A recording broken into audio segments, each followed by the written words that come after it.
Stella and Adam are married. They've been married, I believe, in the story. It's been a minute since I've read it, but I like 7-ish years maybe. And, so she thinks she knows everything about this guy. She chose him kind of, it was a rebound relationship. So he's very different than the other kinds of guys that she's dated. But that's what she falls in love with.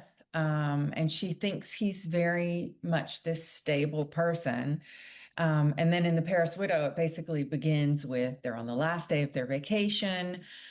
He runs back to a restaurant where he forgot his sunglasses, a stupid pair of sunglasses. She was like, "You don't need them. We'll buy you another pair." He's like, "No, I want these." So he goes back, and there's a big explosion, and he disappears, is basically presumed dead. And later she finds out that he wasn't just a victim of the explosion, of the explosion, basically a bombing, but also a target or the target. So she's finding out that this man that she married and fell in love with and has lived with for the past 7 years is maybe not who he portrayed himself to be.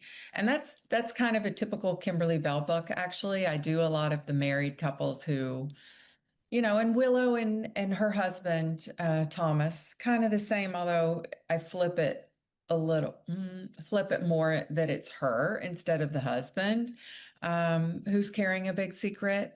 But I love that theme, and I come back to it over and over in a lot of my books, is, this idea of sharing a roof and a bed with someone, being truly in love with them, and then finding out this thing about them that maybe before you even contemplated that it could be true, you think, okay, well, this is my line in the sand. I can forgive up to here, and this crosses that line. But then once you find out, the reasons behind it and why they did this awful thing, and that it's in the past and they've maybe changed in the meantime, like, does that line in the sand move? Can you get past it? Can you forgive? Can you move on or not?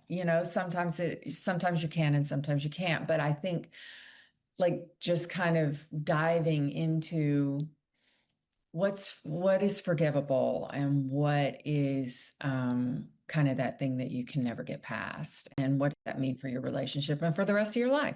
I had long conversations with my editor about this because she was like, why does she stay in Paris? What is she like? Why doesn't she get on the first plane out? And even, some readers have said, oh, I would have been like out of there. But, Stella is motivated by like she has to know the truth about her husband, and it's because of her feelings for him. And there are 7 years that they've had together. She just absolutely has to know. So she's putting herself in situations where if you were a real investigator you probably wouldn't put yourself. But she's just absolutely determined. She cannot move on with her life until she knows the truth. And so, she stays, and she calls in some help from someone that she once knew. And, he's probably on the wrong side of the law in a lot of ways. But he helps her. He can open some doors that she would not have otherwise been able to open herself. So, she crosses a lot of lines, but she's doing it out of love, basically, for this man. And at first she's searching for him, and then she kind of thinks, well, he must be really dead.